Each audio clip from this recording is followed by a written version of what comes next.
Okay, so here we go with part 2 of my Netduma router review. Now, I wasn't really expecting to do this one quite so quick because I thought I'd probably answer most people's questions in yesterday's video. However, there was a few bits of confusion and, a bit of sort of, I wouldn't say disappointment, but basically the gameplay uploaded was a Black Ops 2 gameplay.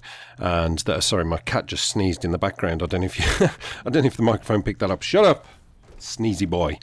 Yeah, there was a few people saying, oh, because it was a 40-for-0 flawless TDM gameplay, and there was people saying, you were playing against scrubs, this weren't a good team, most of your shots were killing people, you were shooting them in the back. I'm not convinced, I'm not that impressed.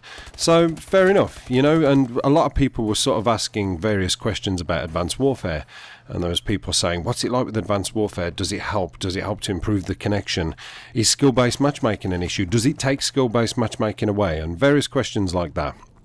So, I thought, well, hey, you know what, I've probably failed on yesterday's video because I didn't get the point across. I will point out, though, that one gameplay was the only one that was flawless. Oh, no, sorry, it was the second one that was flawless. Before that, there was gameplays where I was actually dying. I just wanted to show that one because I thought it was a good gameplay. But yeah, I understand people's points and I'm not pissed off with you for giving me that feedback, so I do appreciate it. So this gameplay in the background is going to be a bit more realistic. I thought I'd use this one. I could have used about 9, 10 maybe gameplays. I managed to actually capture quite a lot of gameplays. So I'll do the same thing as yesterday. I will put all the screenshots, well, a few screenshots up at the end of the video and show you sort of different games, different times, different lobbies, and you can sort of make your own judgment on this. So, without any further ado, let's get into it. So this morning I turned on Advanced Warfare, reluctantly I might add, and I decided to try the Netduma router out. Now, the one thing I will point out to people is that it doesn't take away skill-based matchmaking. Skill-based matchmaking is something that is going to be inside this game till the day it dies, till the end of the year, till the next Call of Duty comes out, and maybe, I don't know, maybe Sledgehammer will take it out during next year's cycle. But there's one thing for sure is that I don't think they're going to take it out anytime this year, because they're so proud of it. I've pushed for it, a lot of other people have pushed for it, we've had petitions, we've had complaints, we've had that many videos uploaded about it, and that many forums chatting about skill-based matchmaking. It is going to stay because Michael Condrey defends it like he's defending his own child, because this essentially is their child. Realistically. So yeah, it doesn't take away skill-based matchmaking. So the other question that was asked is, does it make Advanced Warfare more playable? My answer to that would be, hell yes, it really does. It makes it, for me, about a good 40 to 50% more playable. So in essence, it's about 60% playable now as opposed to 10% what it was before. Now, I've said in the past on many occasions that the thing with skill-based matchmaking is I don't mind playing against good players. I haven't got an issue with getting matched up with people who sort of supposedly mirror my skill.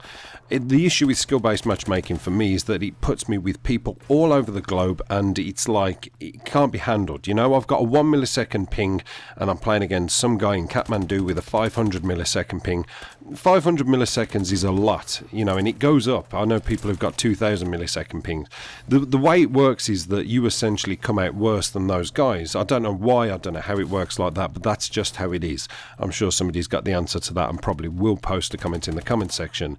But what happens with the Netduma router, as I explained yesterday, is you have a geo filter that you can stretch out. Now, what I've had to do with my geo filter is, without going into too much detail, it's kind of like a map. If you go into your router settings, you have this sort of map of the world, and you have a sort of pinpoint. If you imagine you've got a map on the wall and you stick a pin in it, that's kind of what this thing's like. And once you've plugged that pin in there, there's a sort of bar that you can stretch out, and it stretches out this circle, and basically you want to get people within that sort of circle. Now what happened is I pinned mine way up in Scotland, somewhere in Edinburgh, and I stretched it out from that, and that meant that I sort of covered a little bit of France, and I think, is it Germany that's above us? I think it's Germany, isn't it? A little bit of Germany, or Spain, I don't know, my geography's terrible.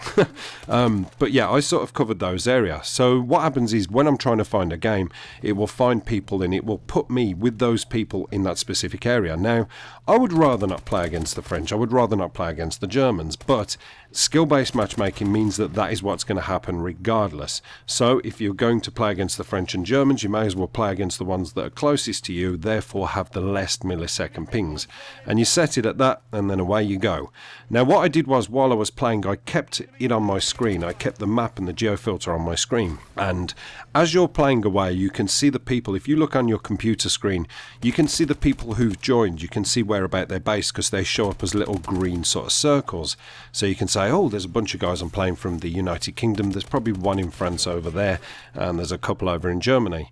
And the interesting thing about it is, this is what the geofilter does, is other people try to sort of, I don't know, I suppose join your game. And what the geofilter does, what the Netduma actually does, is it almost acts as a bit of a bouncer. It's like the doorman for your internet. So somebody from America might try and join your game, and you'll see this sort of like caution triangle. You'll see it flashing up on the screen as this guy's trying to join, and then it disappears because the bouncer that is the Netduma router says, no, you're not coming in tonight, mate. Your shoes are wrong, you're underdressed, or I don't know, I just don't like the look of you, and it'll turn them away, and then they go away and you get a smoother experience. So the gaming experience in itself has been so much more smoother. Yes, the skill-based matchmaking still means that you have to play people from all other areas of the globe, but now it means I'm not playing people from United States of America. I'm not playing people from, I don't know, where was it before? Jerusalem and all these far out places that it's just ridiculous, and they're going to absolutely beast you. Now it's all more controlled, it's a lot more smoother, it's a lot more fluid because everybody stays within that circle of the geofilter that you've stretched out. I know it sounds a little bit confusing, but it's like I said before, if you check out yesterday's video, there's a link in the description to a chap who will explain it a hell of a lot more better than me. But yeah, that's the answer to your question. It doesn't remove skill-based matchmaking, but it does make it a lot more manageable. And now, all of a sudden, you suddenly realise that actually the people you're getting pitched up against aren't that good anyway. You know, it's amazing before, because it's like I say, the connection has really kicked me out and almost made it feel like I'm playing against professionals, whereas this doesn't make it like that. It makes them a little bit more obvious.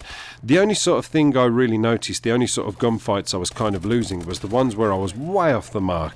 I'm using the ASM1 in the background, and it's, you know, it's just the standard ASM1. It's got nothing with it. It's not any of these fancy ones that have come from a package, like, you know, the care package type of thing. It's just the standard ASM1. Most of the gunfights I lose is when I'm playing against somebody who's got the, you know, the upgraded ASM1, or the Obsidian Steed BAL 27, or the Inferno BAL 27, or the HBA3 in, I don't know, Insanity, whatever it is. Those are the ones who can cause you the problems, because they've obviously got the better gun. It kills in a lot more quicker time. Well, the one thing I do know is that while I was playing this and I picked up other people's guns and I picked up these specialist weapons, then I was the one who was commanding the field. I was the one who was getting the kills off quicker than them. So it's all down to weapons, really, and it sort of really does highlight actually how imbalanced the weapons are in Advanced Warfare. But yeah, so that's the answer to your question, and I hope this gameplay has possibly proved it. Like I say, I'll whack up the screenshots at the end, and you'll see I had a nice little string. I played for about 4 hours, and that is the longest I've played Advanced Warfare for in one session, and I raged once.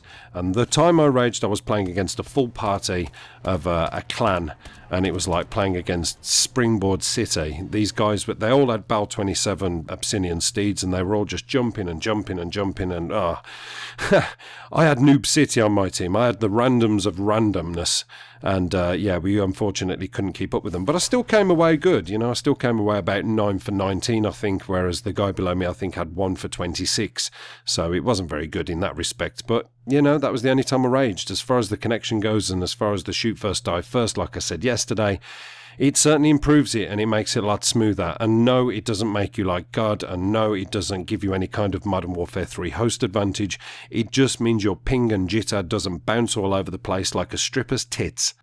Apocalypse done.